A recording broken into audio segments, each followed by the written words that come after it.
Department of Telangana और department of health India की तरफ से ये जो यूनानी होम्योपैथी और नेचुरोपैथी डॉक्टर्स के ख़िलाफ़ जो डिस्क्रिमिनेशन हुआ है कि उनको CHO MLHP पोस्ट से टर्मिनेशन दिया गया और उसमें एलिजिबिलिटी नहीं दी गई, तो उसके ख़िलाफ़ एहतजाज और प्रोटेस्ट हमारा चल रहा है। और ये प्रोटेस्ट हम लोग एक हफ्ते से पीसफुल प्रोटेस्ट हम कर रहे थे और जारी था, और पिछले 3 दिनों से हमने इसको भूख हड़ताल प्रोटेस्ट के अंदर यानी चेन हंगर स्ट्राइक प्रोटेस्ट में कन्वर्ट कर दिया है। और ये भूख हड़ताल हमारी जब तक जारी रहेगी जब तक कि हमें अपना हक़ नहीं मिलता। और हम सारे ऑर्गेनाइजेशन से और सारी पार्टियों से और सारे मुल्क के लोगों से ये दरख्वास्त करते रिक्वेस्ट कर सकते हैं कि वो हमारे साथ आए और हमारे इस प्रोटेस्ट में हम साथ दें और हमको हमारा हक़ दिलाने में माविन बने। हेल्थ मिनिस्टर KTR ने क्या तरफ दिया आपको? हमारी जो है हेल्थ मिनिस्टर ऑफ तेलंगाना से डायरेक्ट मुलाकात तो नहीं हुई, हमारे साथियों की हुई जो हमारे साथ जॉइंट एक्शन में है। तो उन्होंने कहा है कि मेरे इख्तियारात में नहीं है और अगर आप चाहें तो आप लीगल प्रोसीड हो सकते हैं। तो हमारे जो बच्चे जिसको टर्मिनेट किया गया वो लीगल प्रोसीड हुए हैं और हम जो स्टूडेंट्स हैं बिल्कुल हम प्रोटेस्ट कर रहे हैं। सदर MP साहब MLA कौसमुद्दीन के साथ भी भेजे थे बच्चों को। हाँ, मैडम आए थे, आके वो समझाने आए थे कि भाई अब बैठ के आप अपने जो है पीसफुल तरीके से जो है अपना हक़ को मनवाइए।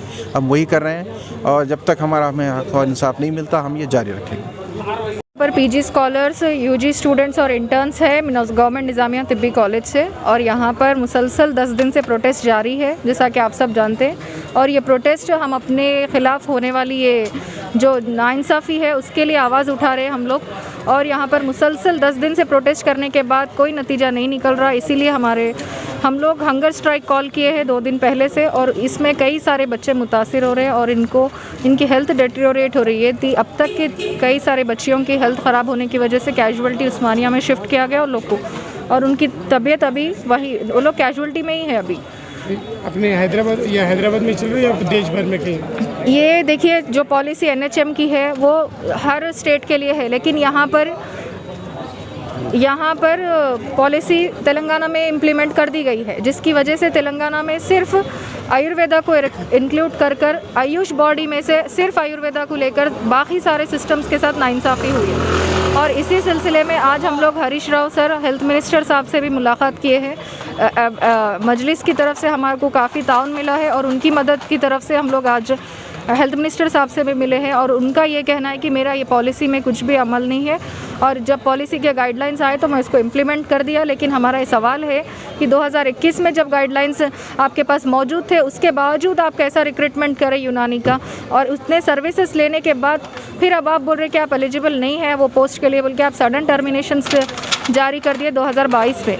और ये सब टर्मिनेशन जारी करने के बाद फिर न्यू नोटिफिकेशंस भी आप इमीडिएटली जारी कर दिए और उसमें सिर्फ आयुर्वेदा को रिक्रूट कर रहे हैं आप। और ये नोटिफिकेशन 3 तारीख को अब फाइनल लिस्ट हो जाएंगी।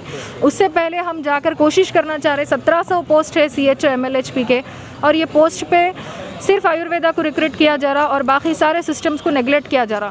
हम लोग भी बराबर आकर यहाँ पर अपने 7 ईयर्स 5.5 ईयर्स की सर्विस स्टूडेंटशिप पूरी कंप्लीट कर रहे हैं, कॉमन एंट्रेंस एग्ज़ाम नीट से आ रहे पूरे बच्चे यहाँ पर, और इस तरह से फिर सब पढ़ने के बाद आपको जॉब नहीं है, आप अनएम्प्लॉयड है, आप ये सारा फियर आप बच्चों को दे रहे। मेंटली भी आप हम लोग को बहुत टॉर्चर कर रहे हैं स्टूडेंट लेवल पे।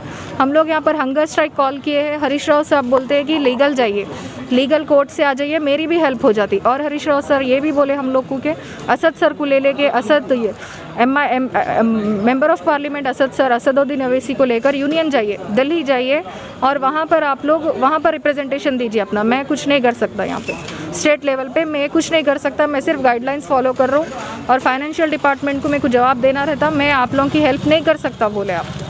तो ये हमारा कॉल है हंगर स्ट्राइक का, और ये मुसलसल जारी रहेगा जब तक हमको इंसाफ नहीं मिल जाता। ये डिस्क्रिमिनेशन नहीं होना चाहिए तेलंगाना स्टेट में, स्पेशली जब तेलंगाना खुद इतना हंगर स्ट्राइक करने के बाद KCR सर तेलंगाना को जितवा सकते हैं। आपके इंस्पिरेशन पे, आपके नक्शे कदम पे ये बच्चे आगे आ रहे, और आप आइए हमारे साथ क्या डिस्क्रिमिनेशन हो रहा देखिए और इस डिस्क्रिमिनेशन को ख़त्म करवाइए।